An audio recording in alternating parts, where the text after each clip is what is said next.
में कमी है, फिर भी सब लेट से क्यों ज्वाइन करते हैं पता नहीं। ठीक है, देखिए कल वाला जो सब हम लोग टॉपिक पढ़े थे, ठीक है, उसके बेस पे ये एग्जाम्पल 12.5 है, इसको आप लोग कर लीजिएगा। ठीक है, इसमें बोल रहा है 10 kg of satellite circles earth once only 2 are in an orbit having a radius of this. तो रेडियस दे रखा है सैटेलाइट का, ठीक है, मीन्स इतना इस रेडियस में सैटेलाइट जो है वो रिवॉल्व कर रहा है। और assuming Bohr's angular momentum postulate applies to the satellite just as the electron, वही क्योंकि इलेक्ट्रॉन की तरह ये सैटेलाइट भी जो है प्लेनेट के चारों तरफ रिवॉल्व करते हैं। ठीक, so find the quantum number of the orbit of the satellite, यानी क्वांटम नंबर आप लोग को मालूम ही है कि एन की वैल्यू ये पूछ रहा होगा। ठीक है, तो हम लोग जानते हैं क्वांटम नंबर वाला ये board second postulate integral multiple of h/2 होता है एंगुलर मोमेंटम। ठीक है, तो बस पुट कर दीजिए, एंगुलर मोमेंटम होता है mvr is equal to nh/2। ठीक, तो इसमें हम लोग जो भी मास दे रखा है, रेडियस दे रखा है, ठीक है, और टाइम दे रखा है आपको। ठीक है, तो टाइम जब दे रखा है तो उससे हम लोग क्या करेंगे, स्पीड निकाल लेंगे। ठीक है, क्योंकि हम लोग को mvr में v चाहिए। ठीक है, समझ रहे हैं ना। तो ये जो v है, स्पीड हम लोग कैसे निकालेंगे, डिस्टेंस अपॉन टाइम। तो एक सैटेलाइट जो है एक कंप्लीट साइकिल रिवॉल्व करता है कुछ टी टाइम में। ठीक है, तो वहां से एक टाइम पीरियड हमारा टाइम पीरियड गिवन है, यहाँ से स्पीड निकल जाएगा। ठीक है, तो बस उसके बाद फिर उसको पुट कर दीजिए। ठीक है, mvr/2 में v की वैल्यू को, ये जो v की वैल्यू है उसको पुट कर दीजिए, यहाँ से n की वैल्यू आ जाएगी। ठीक है, समझ गए। इसको आप लोग सॉल्व कर लीजिएगा, यहाँ पर v की वैल्यू वो पुट कर देंगे तो n की वैल्यू हो जाएगी कितना, mvrn में h/2। इसको सॉल्व कर लीजिएगा आप लोग। ठीक है, so the next topic is energy level. ठीक है, एनर्जी लेवल, सबसे पहले आप ये बता सकते हैं कोई कि जैसे अगर सपोज एक न्यूक्लियस है, न्यूक्लियस के चारों तरफ जो शेल या ऑर्बिट होते हैं, ठीक, इन ऑर्बिट में से जैसे मान लीजिए सपोज 3 ऑर्बिट हैं। ठीक है, इस 3 ऑर्बिट में के जैसे के एल एम है, इसमें से सबसे ज्यादा एनर्जी किसके पास होती है, ये बताइए। Which is the most energetic level, first वाला शेल, सेकंड शेल या थर्ड शेल, बोलिए। सबसे ज्यादा एनर्जी किस लेवल में होगी, फर्स्ट में, सेकंड में, थर्ड में? आप लोग केमिस्ट्री में भी पढ़ चुके हैं ये सब।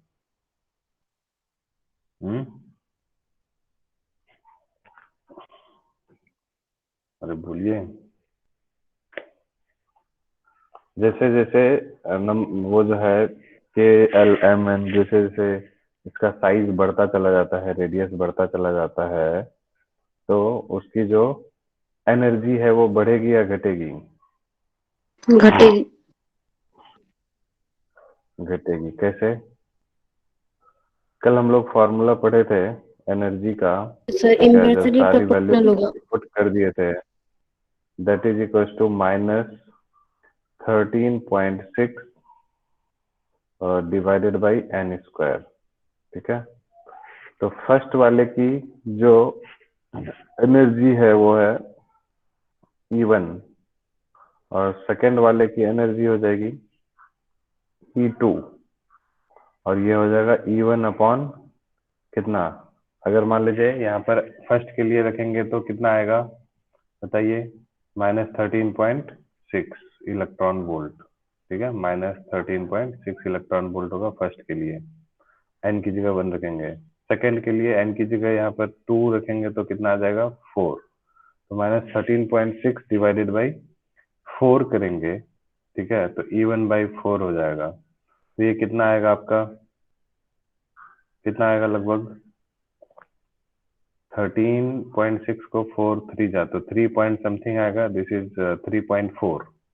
सेकेंड वाले की, ये सब याद रखना आपको, सेकेंड वाले शेल की जो एनर्जी होती है दिस इज -3.4 इलेक्ट्रॉन वोल्ट, और थर्ड वाले की कितनी हो जाएगी?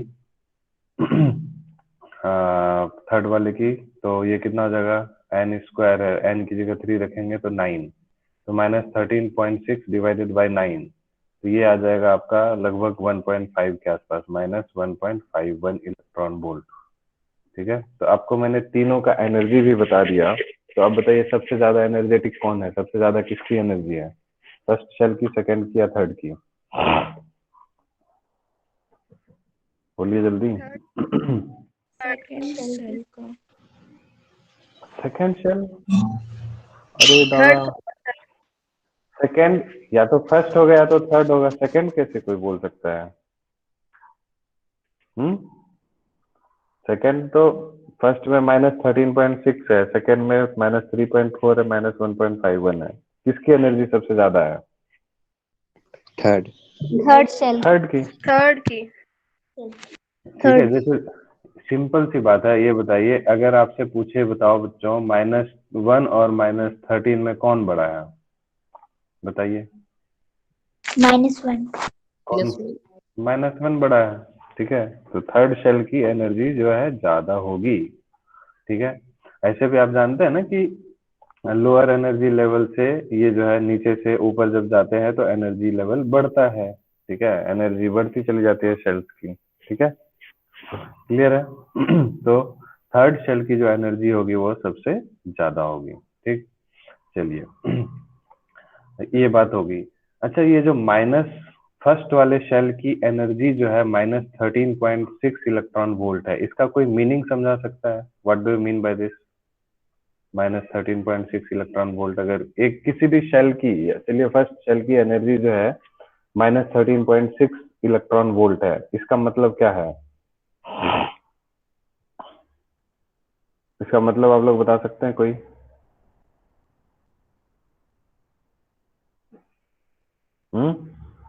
सब पढ़ा है आप लोगों ने, सब केमिस्ट्री की चीजें हैं भाई, ये जो टॉपिक ही आप देख रहे हैं टॉपिक केमिस्ट्री का है। सर वो आयोनाइजेशन एंथैल्पी है। आयनाइजेशन इंथैल्पी है, हाँ ठीक है। क्या होता है आयनाइजेशन इंथैल्पी? सर उस ऑर्बिट से इलेक्ट्रॉन निकालने के लिए कितना एनर्जी चाहिए? हाँ, वेरी गुड। ठीक है, उसी को, है ना, वहां पर क्या होता है केमिस्ट्री में आप पढ़ लेते हैं इंथैल्पी, क्योंकि उसको हम लोग जानते हैं कि इंथैल्पी मीन्स हीट से रिलेटेड होता है। तो हीट से रिलेटेड में यानी कि हमको उसको एक्साइट करने के लिए हीट देंगे, बट हो सकता है कि अदर फॉर्म ऑफ एनर्जी भी हम उसके ऊपर अप्लाई कर सकते हैं। तो इसलिए फर्स्ट शेल से किसी भी, है ना, जैसे न्यूक्लियस है, ये फर्स्ट शेल है, तो इसके पास एनर्जी है -13.6 इलेक्ट्रॉन वोल्ट। तो जब -13.6 इलेक्ट्रॉन वोल्ट एनर्जी है इसके पास, यानी कि यहाँ से इतने, यहाँ पर जितने भी इलेक्ट्रॉन्स होंगे उन सब की एनर्जी कितनी होगी? -13.6 इलेक्ट्रॉन वोल्ट। ठीक है, समझ रहे हैं बात? ठीक है, इतनी एनर्जी से इलेक्ट्रॉन यहाँ पर रिवॉल्व कर रहा होगा। ठीक, अब अगर हम चाहते हैं इस इलेक्ट्रॉन को यहाँ से फ्री करना, बाहर करना, तो इसके लिए यहाँ पर कितना अमाउंट ऑफ एनर्जी इसको सप्लाई करना पड़ेगा इलेक्ट्रॉन को, ताकि ये इलेक्ट्रॉन ये इस ऑर्बिट से बाहर चले जाए? कितना एनर्जी सप्लाई करना पड़ेगा, बोलिए? कम से कम कितनी एनर्जी सप्लाई करेंगे? हाँ, -13.6 इलेक्ट्रॉन वोल्ट। ये दादा, अगर तू देख यहाँ, ठीक है, ये -13.6 पहले से है, और अगर इसमें तुम -13.6 इलेक्ट्रॉन वोल्ट और एनर्जी दे देते हो, ठीक है, तो इसके पास हो जाएगा -30 कितना 27.2 हो जाएगा इसके पास एनर्जी। ठीक है, और ज्यादा एनर्जी हो जाएगी इसके पास, तो ये तो और आग बबूला हो जाएगा, और ये आराम से इसके साथ, न्यूक्लियस के साथ, इस एनर्जी का मतलब क्या है कि ये जो यहाँ पर माइनस साइन है, ये क्या इंडिकेट करता है? इस एनर्जी के साथ ये न्यूक्लियस के साथ बॉन्डेड है, तो उसका तुम बॉन्डिंग एनर्जी और ज्यादा बढ़ा रहे हो। ठीक है, क्या करना है, इसको कम करना है। तो +13.6 इलेक्ट्रॉन वोल्ट अगर हम एनर्जी इसको देंगे तो इस अब इलेक्ट्रॉन की अब कितनी एनर्जी हो जाएगी? अब कितनी एनर्जी हो जाएगी? 0. जीरो। जीरो हो जाएगी। तो अब इलेक्ट्रॉन की एनर्जी जीरो हो गई, अब उसकी औकात खत्म, उसको ले जाओ जहां ले जाना है। नई बात समझ में आई किसी को? आ आ गई.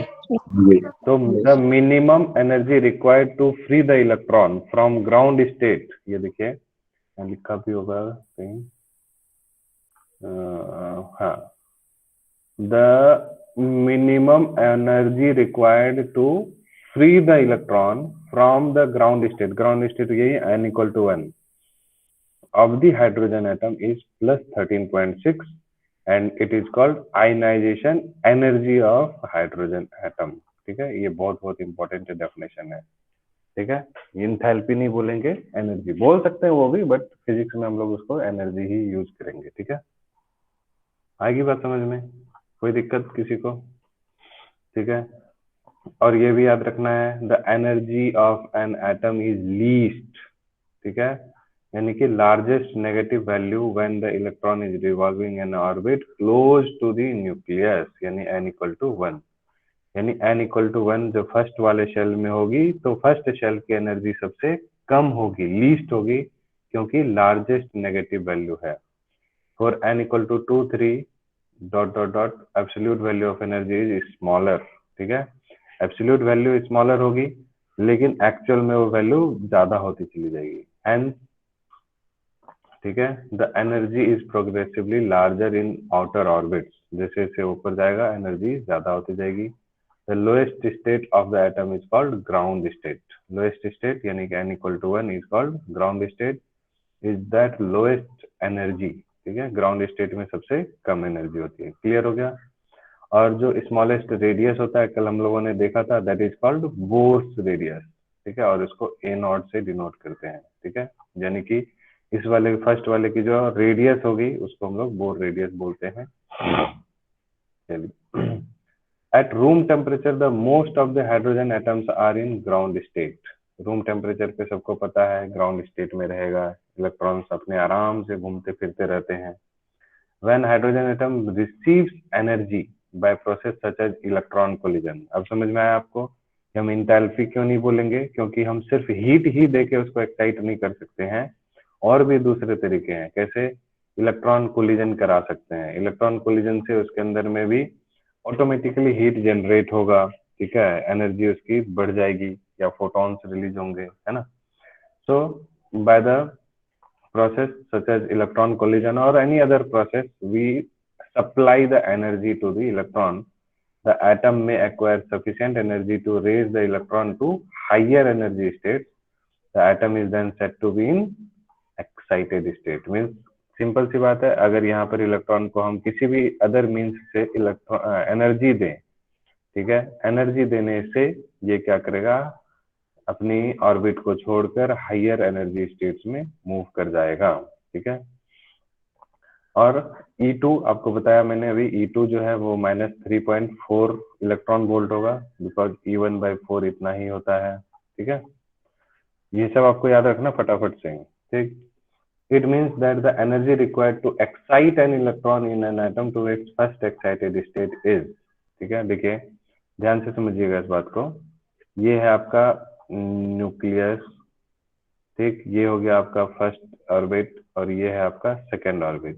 ठीक है, इसके पास एनर्जी है -13.6 इलेक्ट्रॉन वोल्ट, सॉरी इसके पास, और इसके पास एनर्जी है -3.4 इलेक्ट्रॉन वोल्ट। ठीक, तो अब ये बताइए कि इस फर्स्ट ऑर्बिट से सेकेंड ऑर्बिट में जाने के लिए इसको कितना और एनर्जी सप्लाई करना पड़ेगा? तो दोनों का energy difference according to Bohr's postulate, तो -3.4 में से -13.6 को माइनस कर दीजिए तो ये आ जाता है कितना, 10.2 इलेक्ट्रॉन वोल्ट। ठीक है, समझ आया सबको कि नहीं आ रहा है? -13.6 है और ये 3.4 है। ठीक है, तो करेंगे कितना आएगा, 10.2 ही तो आएगा।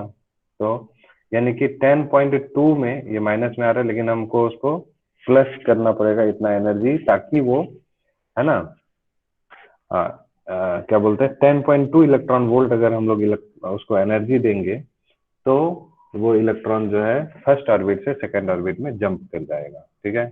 उसी तरह से थर्ड वाले शेल के भी आपको मैंने बताया, थर्ड वाले में क्या होगा, E1/9 हो जाएगा, ठीक है। कल के हिसाब से कल हम लोगों ने देखा था, यानी कि E3 माइनस E1 करेंगे तो E3 माइनस E1 13.6 में से माइनस कर देंगे किसको, 1.51 को, ठीक है। तो ये आ जाएगा आपका 12.09 इलेक्ट्रॉन वोल्ट, समझ गए। इसको किसको एक्साइट करने के लिए हाइड्रोजन एटम को फर्स्ट ऑर्बिट से डायरेक्टली थर्ड ऑर्बिट में अगर भगाना है, फर्स्ट से थर्ड ऑर्बिट में भगाना है तो 12.09 इलेक्ट्रॉन वोल्ट एनर्जी सप्लाई करनी पड़ेगी। ये सब फिगर दिमाग में रखते चलिए, अभी मैं सबसे पूछूंगा, ठीक है। जितने भी फिगर्स हैं सब याद रखते चलिए दिमाग में, ठीक है। तो ये सब बातें हो गई। And so these excited states electron then fall back to its lower energy emitting photon। हाँ, अब उसी तरह से जस्ट मान लीजिए अगर थर्ड ऑर्बिट से, है ना, थर्ड ऑर्बिट से फर्स्ट ऑर्बिट में अगर इलेक्ट्रॉन आ रहा है, ठीक है, तो इसका मतलब है हायर एनर्जी लेवल से लोअर एनर्जी लेवल में जब जाएगा इलेक्ट्रॉन, तो यहाँ से ये 12.09 इलेक्ट्रॉन वोल्ट के एनर्जी के हिसाब से जो है वो फोटोन्स को रिलीज करेगा। तो फोटोन्स की फ्रीक्वेंसी क्या हो जाएगी, तो हम लोग जानते हैं E इक्वल्स टू क्या होता है, एच न्यू, ठीक है। तो E हमारा क्या आ गया, 12.09 energy difference, that is equals to h into frequency. H हमारा प्लैंक कांस्टेंट होता है, फ्रीक्वेंसी निकल जाएगी। उस थर्ड ऑर्बिट से फर्स्ट ऑर्बिट में अगर हम लोगों का इलेक्ट्रॉन जंप कर रहा है तो उससे जो फोटोन्स निकलेंगी अकॉर्डिंग टू बोर्स पोस्टुलेट, तो उस फोटोन की फ्रीक्वेंसी हम लोग कैसे निकाल लेंगे, इस तरह से E/H करके, energy difference divided by H, ठीक है। डेल्टा E/H से हमारा फ्रीक्वेंसी आ जाएगा इसका, फोटोन का। क्लियर है? ठीक, तो यही सारी बातें हैं इसमें। तो एनर्जी लेवल डायग्राम दे रखा है, ठीक है, और एक्साइटेशन एनर्जी हो गया कंप्लीट, ठीक है। Principal quantum number n equal to infinity, ये वो, ठीक। चलिए, ये सबको पता होगा कि अगर इन्फिनाइट एनर्जी ऑफ इन्फिनाइट, है ना, इन्फिनाइट वाला जो ऑर्बिट होगा n इक्वल टू इन्फिनिटी के करस्पॉन्डिंग कितनी एनर्जी होगी, बताइए जल्दी।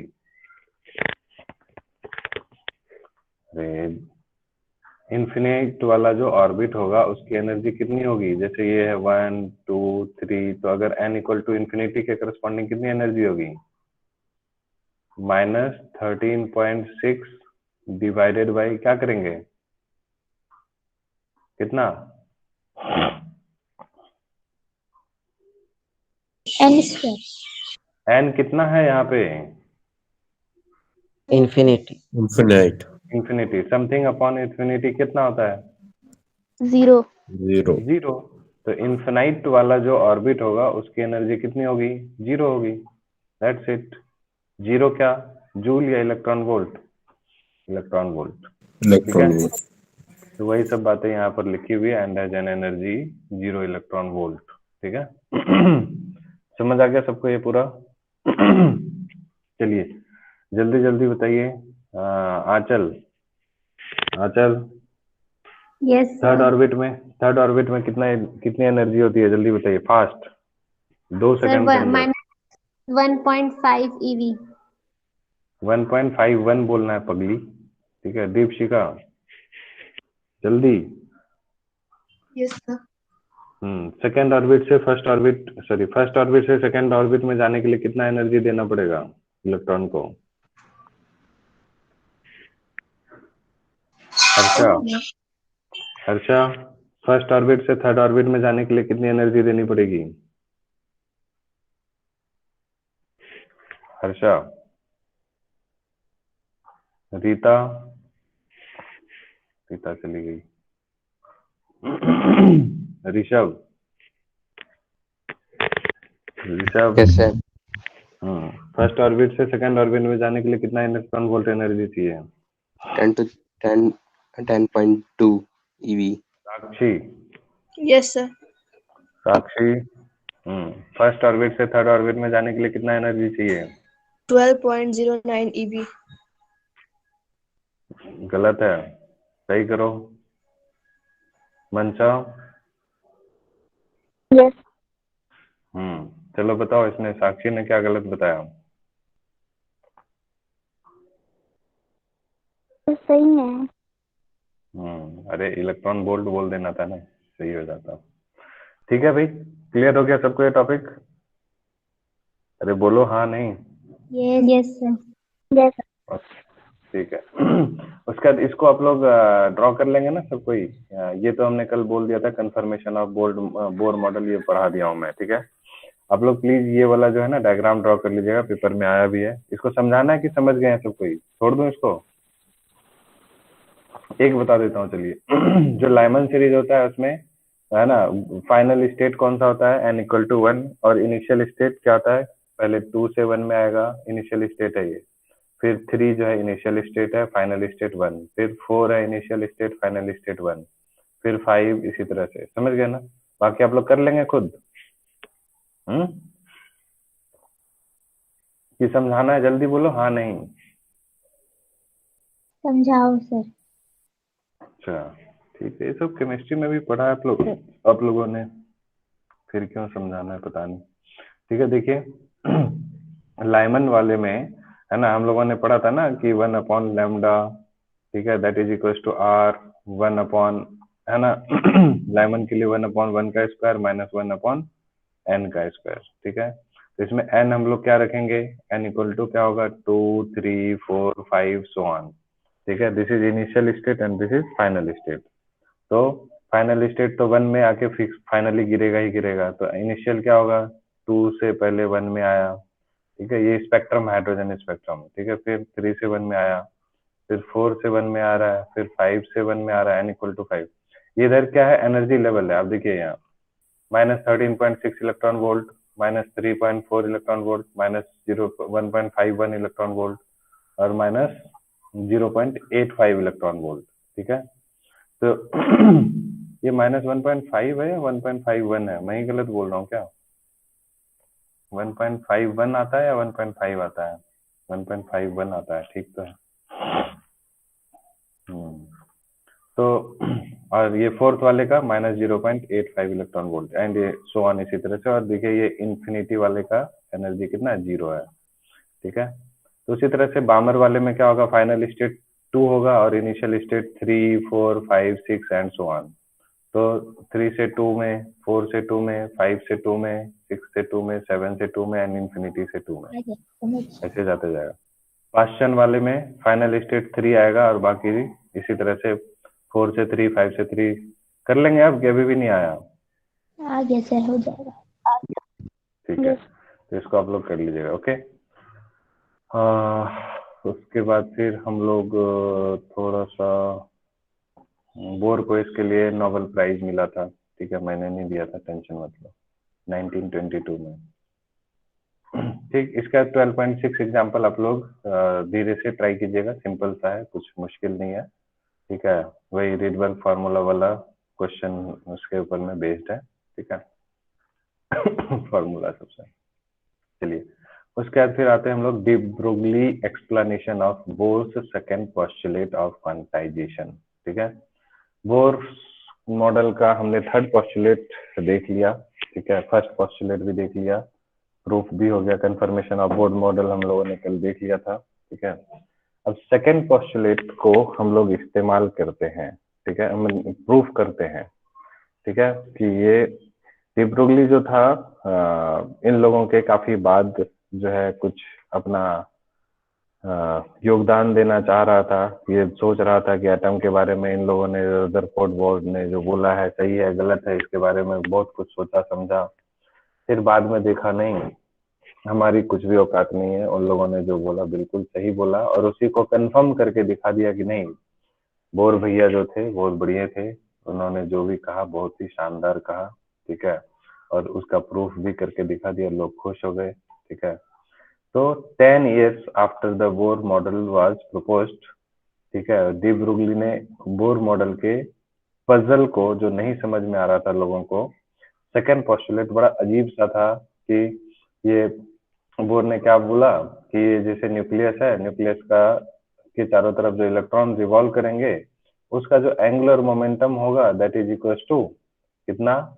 इंटीग्रल मल्टीपल ऑफ h/2 पाई। अरे बाकी लोग पूरा टेंशन में आ रहे हैं, ये क्या बकवास कर रहा है ये सेकंड पोस्टुलेट, ठीक है, h/2 का इंटीग्रल मल्टीपल एंगुलर मोमेंटम होगा, क्या बकवासबाजी है। ठीक है, तो समझ में ही नहीं आ रहा था। डी ब्रोगली पकड़ के बैठा हुआ था इसी बात को, नहीं गलत है गलत है गलत है। फिर लास्ट में उसको दिखा कि नहीं नहीं बोर भैया ही सही थे, ठीक है, काम चला लो इसी से। तो उसने क्या किया, अपने स्टेटमेंट और अपने एक्सपेरिमेंट्स के थ्रू उसने प्रूफ करके दिखा दिया। ठीक है, इसका नाम तो डी ब्रोगली है इसको, लेकिन पढ़ते हैं हम लोग D Broglie, D Broglie, BROY, ये है इसका प्रोनाउंसिएशन है। ठीक है, समझ गए। तो चलिए देखते हैं। इसने इस टॉपिक को इसको समझने के लिए हम लोग एक चीज आता है, ठीक है, डुअल नेचर, जो चैप्टर 11 है में दे रखा है हमारा, कि कोई भी जो मैटर वेव होता है, ठीक है, तो उसका जो वेवलेंथ होता है, that wavelength is equal to h/, है ना, momentum, lambda is equal to h/p। Chemistry में भी आप लोग पढ़ चुके हैं इसको, ठीक है। जो फोटो इलेक्ट्रिक इफेक्ट वगैरह सब पढ़ा होगा आप लोगों ने, पढ़ा है कि नहीं पढ़ा केमिस्ट्री में, फोटो इलेक्ट्रिक इफेक्ट्स, पढ़े। उसी में ये फॉर्मूला भी आता है। और चैप्टर 11 डुअल नेचर उसमें भी है, ठीक है, lambda is equal to h/p। एक मिनट, सॉरी,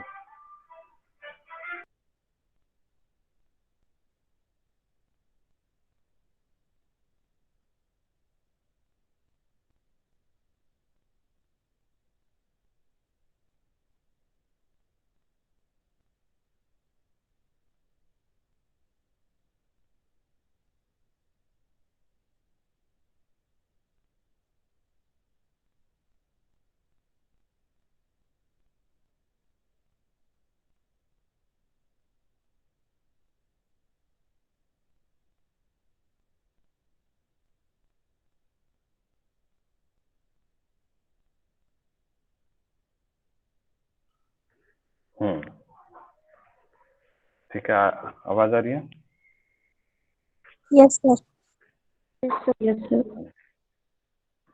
ठीक है, देखिए, इन्होंने, इस बेचारे ने क्या कहा, अभी मैं कुछ बता रहा था क्या, भूल गया कुछ हाँ, ये बता रहा था, lambda is equal to h/p। ये चीज आप लोगों को मालूम है, नहीं मालूम है तो थोड़ी देर के लिए देख लीजिए अभी, क्योंकि मैंने चैप्टर 11 आपको अभी पढ़ाया नहीं है, इसलिए मैंने पढ़ाया नहीं है, तो आपको इसको खाली इसको यूज करना आना चाहिए बस। ठीक है, ये फॉर्मूला होता है, बाद में जब पढ़ेंगे तो देखेंगे। इसमें देखिए, इन्होंने क्या कहा कि जैसे कोई भी आ, आ, हम लोग 11th क्लास में वेव चैप्टर पढ़ चुके हैं ना, स्टैंडिंग वेव्स वगैरह, स्ट्रिंग के बारे में मालूम है हम लोगों को, उसमें नोड और एंटी नोड हुआ करता था, याद है। Yes sir. Node anti node, ठीक है। तो इन्होंने क्या कहा कि जो भी जो इलेक्ट्रॉन्स है, ठीक है, जब जब इसमें क्या है, एक्चुअली में बोर ने बोला था क्वांटम, क्लासिकल की बात नहीं कर रहा था वो, क्वांटम मैकेनिक्स, क्वांटम फिजिक्स की बात कर रहा था। तो उसमें ये जो इलेक्ट्रॉन्स वगैरह है मूव कर रहे हैं, तो उनकी कुछ ना कुछ सर्टेन वेवलेंथ होगी, क्योंकि फ्रीक्वेंसी है, वेवलेंथ है, एनर्जी है, ये सब चीज है, एसोसिएटेड है। तो उन्होंने क्या कहा कि जिस तरह से हम लोग किसी भी एक स्ट्रिंग को जब हम लोग प्लकिंग करते थे, तो यहाँ पर हमारे नोड और एंटी नोड बनते थे, याद है, नोड्स एंटी नोड्स का फॉर्मेशन होता था, हार्मोनिक, है ना, हम लोग पढ़ते थे ना, है ना, द ओवरटोन, है ना, first overtone, first harmonic, second harmonic, third harmonic.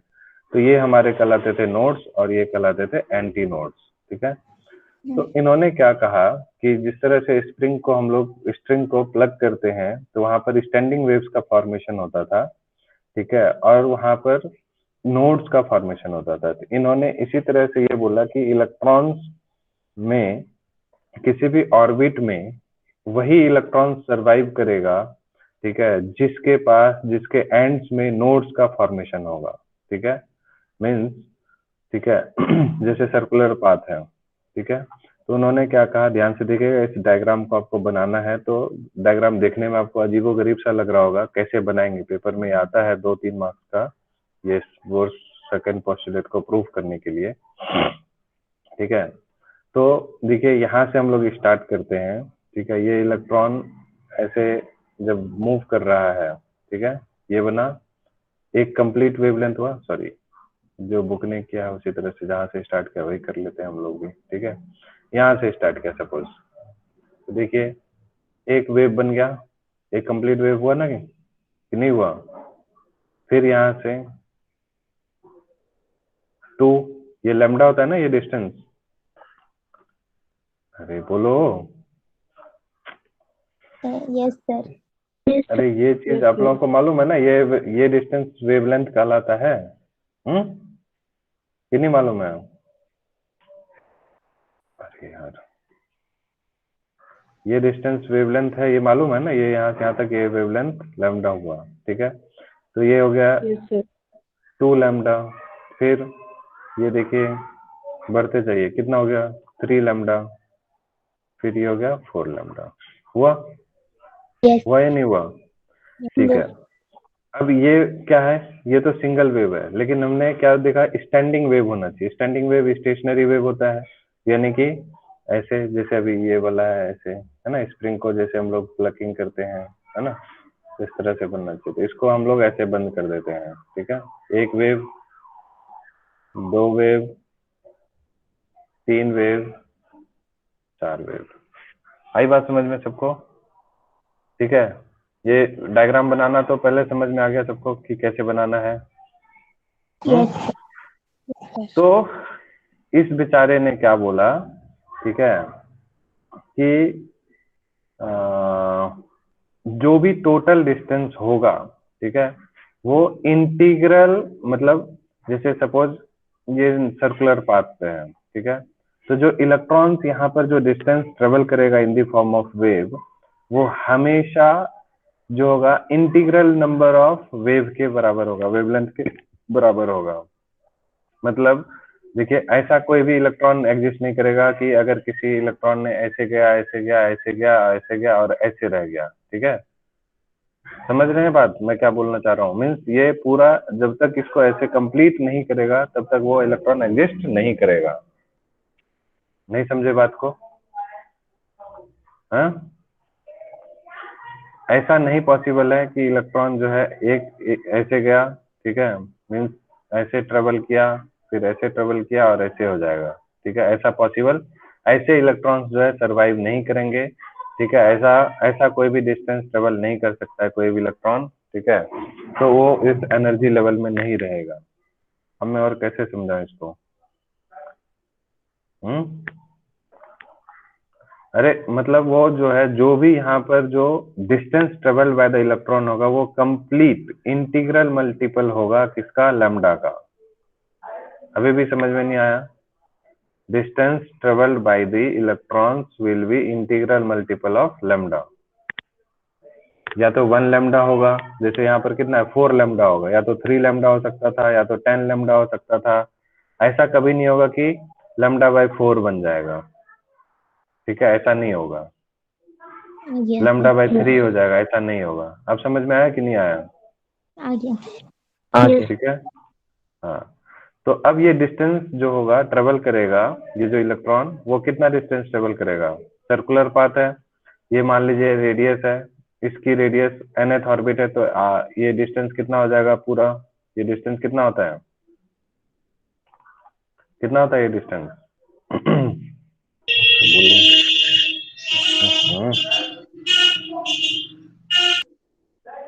कौन है ये? 10 into 10 to the power minus 11. अरे ये डिस्टेंस पूछ रहा हूँ मैं, ये डिस्टेंस कितना होता है? मैंने रेडियस थोड़ी पूछा। ये डिस्टेंस कितना होता है? 2 pi r. 2 pi are. तो 2 पाई आर की जगह पे हम लोग क्या लिख दें? आर एन लिख देंगे, ठीक है।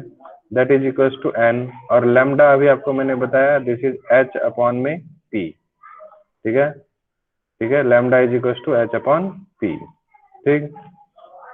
तो यहाँ से है ना, और पी की वैल्यू कितनी होती है? पी की वैल्यू क्या होती है? पी क्या है? मोमेंटम। तो this is equal to m v, ठीक है, और this is equal to 2 pi r n. समझ गए कि नहीं समझे? अरे समझे या नहीं समझे? Yes, Yes, sir. sir. अब देखिए यहाँ से ये एम वी जो है इधर चले गया, m v n into r n और एन एच अपॉन 2 पाई। इस 2 पाई को यहाँ उठा के फेंक दिए और एम बी को यहाँ उठा के फेंक दिए। तो ये बना कि नहीं बना? और ये एम वी आर क्या होता था? एंगुलर मोमेंटम, ठीक है।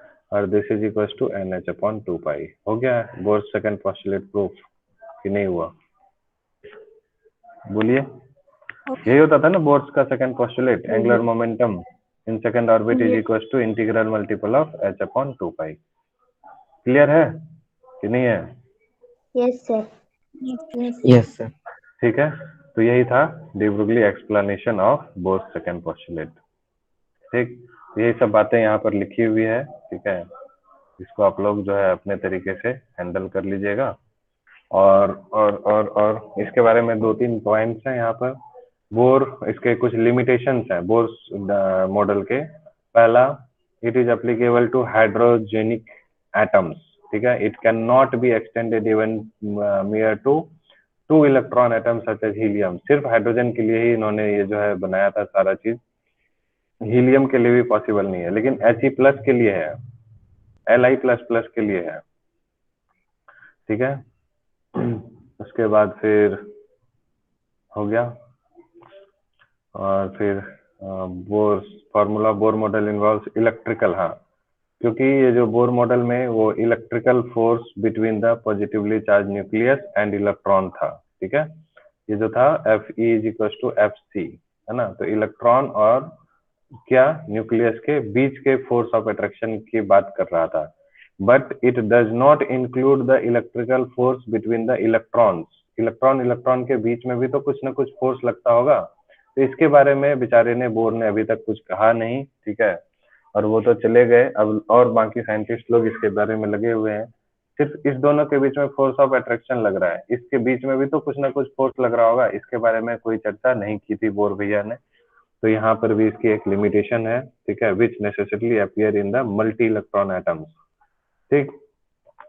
उसके बाद, while Bohr's model correctly predicts the frequencies of the light emitted by hydrogen atom, the model is unable to explain the relative intensity of frequencies in the spectrum, ठीक है। तो ये इसका सेकंड जो है ड्रॉबैक है, लिमिटेशन है। और थर्ड वाला ये भी है, इसको थर्ड पॉइंट आप लोग दे दीजिएगा। The Bohr model presents an elegant picture of an atom and cannot be generalized to complex atoms, ठीक है।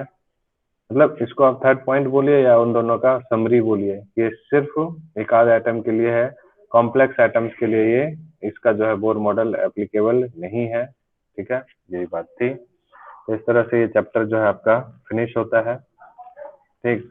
अब आपको क्या कहते हैं, क्वेश्चंस करने थे इसके बेस पे, ठीक। आप लोग सारे क्वेश्चंस कीजिएगा, जिसमें आप चाहे तो ये सब कौन सा, ठीक है, सारे ही कर लीजिए, बाकी जो आपको दिक्कत होगी उसको हम लोग देख लेंगे, ठीक है। क्वेश्चन नंबर 17 थोड़ा मैं आपको बता देता हूँ, ठीक है। 16 भी थोड़ा सा बता देता हूँ। क्या कहता है 16, bore quantization postulate is a basic law of nature. It should be equally valid for the case of planetary motion also, ठीक है। तो जो प्लेनेटरी मोशन होता है, ठीक है, ये क्या कह रहा है कि जैसे हम लोग सेकंड पोस्टुलेट क्या बोलते हैं, L is equal to NH upon 2 पाई, ठीक है। तो उसी तरह से ये प्लेनेटरी मोशन के लिए भी ये जो है लॉ, बोर क्वांटाइजेशन का जो लॉ है वो फुलफिल होना चाहिए। वो क्यों नहीं हो पा रहा है ये देखिए, क्योंकि ये जो होता है this is equal to L is equal to NH upon 2 पाई होता है, ठीक है। बट जो एंगुलर मोमेंटम जो है अर्थ का, ठीक है, दैट इज इक्वल टू क्या होता है, this is 10⁻70 times H upon, है ना, 2 पाई। ये इसका ऑर्डर है एंगुलर मोमेंटम, हम लोग जो कैलकुलेट किए हैं, ठीक है, रोटेशनल डायनेमिक्स के बेस पे। This is 10⁻70 H upon 2 pi, इस ऑर्डर में होता है। तो आप यहाँ से देख सकते हैं n की वैल्यू कितनी हो गई, n की वैल्यू कितनी हो गई यहाँ से 10⁻ 70 हो गई, ठीक है। और इस n के वैल्यू के करस्पॉन्डिंग अगर हम लोग एनर्जी निकालेंगे तो -13.6 डिवाइडेड बाई n स्क्वायर, यानी 10⁻70 का स्क्वायर करेंगे तो कितनी एनर्जी आएगी आपको बता सकते हैं आप लोग? कितनी एनर्जी मिलेगी? बहुत ज्यादा या बहुत कम? कितनी एनर्जी मिलेगी? अरे यार, ज्यादा मिलेगी या कम मिलेगी ये बताइए? बहुत कम, नेग्लिजिबल, -13.6 है और डिवाइडेड बाय 10⁻70 का होल स्क्वायर, तो ऑलमोस्ट नेग्लिजिबल एनर्जी होगी, ठीक है। जो मतलब कोई भी सैटेलाइट अगर अर्थ या प्लेनेट के अराउंड अगर सैटेलाइट रिवॉल्व कर रहा होगा, उसके बोर मॉडल को अगर अप्लाई करते हैं तो इसकी एनर्जी ऑलमोस्ट नेग्लिजिबल होगी, जीरो के बराबर होगी। और जीरो एनर्जी से कोई जो है सैटेलाइट रिवॉल्व करेगा तो आप समझ सकते हैं उसको एक ऑर्बिट से दूसरे ऑर्बिट में जाने में कितनी आसानी होगी। तो ऐसा नहीं होता है, इसलिए जो है बोर का क्वांटाइजेशन मॉडल जो है बेसिक मॉडल प्लेनेटरी मोशन में एप्लीकेबल नहीं होता है, ठीक है।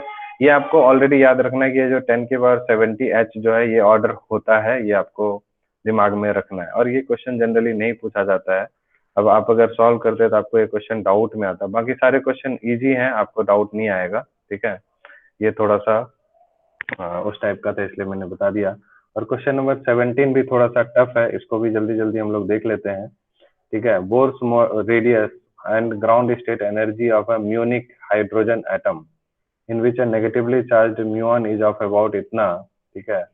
एक म्यूनिक हाइड्रोजन एटम होता है जिसका मास 207 टाइम्स मास ऑफ इलेक्ट्रॉन होता है, ठीक है।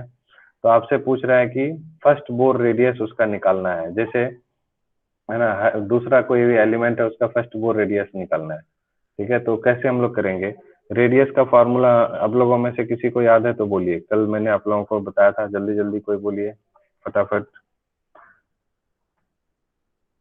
कौन बोलेगा? हर्षा बताओ जल्दी से, रेडियस का फॉर्मूला, बोर्स रेडियस।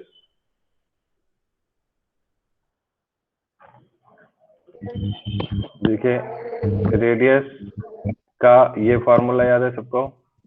ये इसलिए मैं बोला था ये सब बहुत इंपॉर्टेंट है, ठीक है। कल ये फॉर्मूला देखा था, n square upon m h upon 2 पाई का होल स्क्वायर 4 पाई एप्सिलॉन नॉट r स्क्वायर 4 पाई epsilon naught upon e square, ठीक है। ये पूरा फॉर्मूला आपको याद रहना चाहिए, radius of electron in nth orbit, ठीक है। तो यहाँ से आप देखिए, this is directly proportional to n square and inversely proportional to m, क्योंकि बोर रेडियस बोला है तो n की वैल्यू 1 हो जाएगी। तो ये कांस्टेंट सारे कांस्टेंट है, तो सिर्फ डिपेंड करेगा किस पे? मास पे, ठीक है। So Rn is inversely proportional to mass बोल सकते हैं हम लोग, ठीक है। अब जब हम लोग को कंपेयर करना है किसके साथ? इलेक्ट्रॉन के साथ, तो Re अपॉन आर एम अगर हम लोग लिखेंगे, ठीक है, Re upon R muon, muon कहाँ है? म्यू, ठीक है। तो इनवर्सली प्रोपोर्शनल है, तो हम लोग मास के इनवर्सली प्रोपोर्शनल है, तो यहाँ पर क्या हो जाएगा? Mass of muon divided by mass of electron. आ रही बात समझ में सबको? क्या बोल रहा हूँ मैं? कि नहीं आ रही है? हाँ, radius of electron divided by radius of muon is equal to, inversely है तो ऊपर में मास ऑफ म्यूऑन हो जाएगा, मास ऑफ इलेक्ट्रॉन हो जाएगा। तो this is equal to 207 into ME दे रखा है आपको क्वेश्चन में, ठीक है, मास ऑफ म्यूऑन, ठीक है, और divided by mass of electron. तो ये ME कैंसिल हो जाएगा, ठीक। तो आप देख लीजिए यहाँ से, अब RE radius of electron divided by radius of muon, तो म्यूऑन का रेडियस निकालना है, रेडियस ऑफ इलेक्ट्रॉन पुट कर दीजिएगा, कितना? 5.3 इंटू 10⁻11, याद है ना, कल निकाले थे बोर्स रेडियस। हाँ हाँ, वही 5.29, ये 5.3 बोलिए, एक ही बात है। पुट कर दीजिएगा, यहाँ से रेडियस ऑफ म्यूऑन निकल जाएगा। तो फर्स्ट बोर रेडियस निकल गया। उसी तरह से ground state energy of muonic hydrogen, तो एनर्जी का मास से क्या रिलेशनशिप होता है? एनर्जी वाला फॉर्मूला जल्दी से बताइए, कोई याद है किसी को? एनर्जी वाला देखिए, इसीलिए कल मैं बोला था ये सब आपको याद रहना चाहिए, ठीक है। ये देखिए ये फॉर्मूला, ठीक है। श्रुति सुराना है यहाँ पे अभी? श्रुति, यस सर। आप लोग आपने, मैं आपको पूछा भी था कि आपने जो fourth state third step last से जो किया था वहां पर Me के बाद आपने प्लस लिखा था, प्लस क्यों लिखा था? ये Me4 होता है, ठीक है। तो देख के चीटिंग करके लिखा था कि अपने मन से लिखा था पता नहीं, 4 लिखने में प्लस लिखा गया था। छोड़िए, जो भी हो आपकी प्रॉब्लम है। तो यहाँ पर एनर्जी इन nth स्टेट में क्या करना है, ठीक है, यहाँ से Me4 अपॉन में इतना रखेंगे। अब देखिए ये सारी चीजें कांस्टेंट है, ठीक है, तो डायरेक्टली प्रोपोर्शनल टू मास है, ठीक है। तो एनर्जी इन nth ऑर्बिट जो होगा, तो एनर्जी जो है डायरेक्टली प्रोपोर्शनल टू मास है, तो इसलिए हम लोग बोल सकते हैं energy of electron divided by energy of क्या, mu one is equal to mass of electron divided by mass of mu one, ठीक है, सिंपल। तो मास ऑफ इलेक्ट्रॉन तो मालूम है, और मास ऑफ म्यूऑन जो है वो है 207 टाइम्स मास ऑफ इलेक्ट्रॉन, तो ये कट जाएगा। अब एनर्जी ऑफ म्यूऑन निकालना है, और यहाँ पर एनर्जी ऑफ इलेक्ट्रॉन है, तो energy of electron in Bohr's radius यानी फर्स्ट ऑर्बिट में कितना होता है, -13.6, -13.6 यहाँ पुट कर दीजिएगा, और 207 से मल्टीप्लाई हो जाएगा, तो आंसर आ जाएगा आपको एनर्जी ऑफ म्यूऑन की। समझ आया सबको कि नहीं आया? आ गया। ठीक है, तो ये सब क्वेश्चन कर लीजिएगा। ये दो थोड़े से अटपटांग टाइप के क्वेश्चन थे, बाकी ऑलमोस्ट सारे आसान है। 1 से 10 तक में तो आपको कोई डाउट नहीं होना चाहिए। आज आप लोग इसको, मैं असाइनमेंट आज अपलोड कर रहा हूँ, प्लीज आपको ये क्वेश्चन, इस एक्सरसाइज के सारे क्वेश्चन सॉल्व करके गूगल क्लासरूम पे दीजिए। जो बच्चे नहीं अपलोड कर पा रहे हैं उनको टेंशन लेने की जरूरत नहीं है, मेरे को बस बता दीजिए कि आपने कर लिया है, मैं समझ जाऊंगा, डरने की जरूरत नहीं है। आपकी ईमानदारी मुझे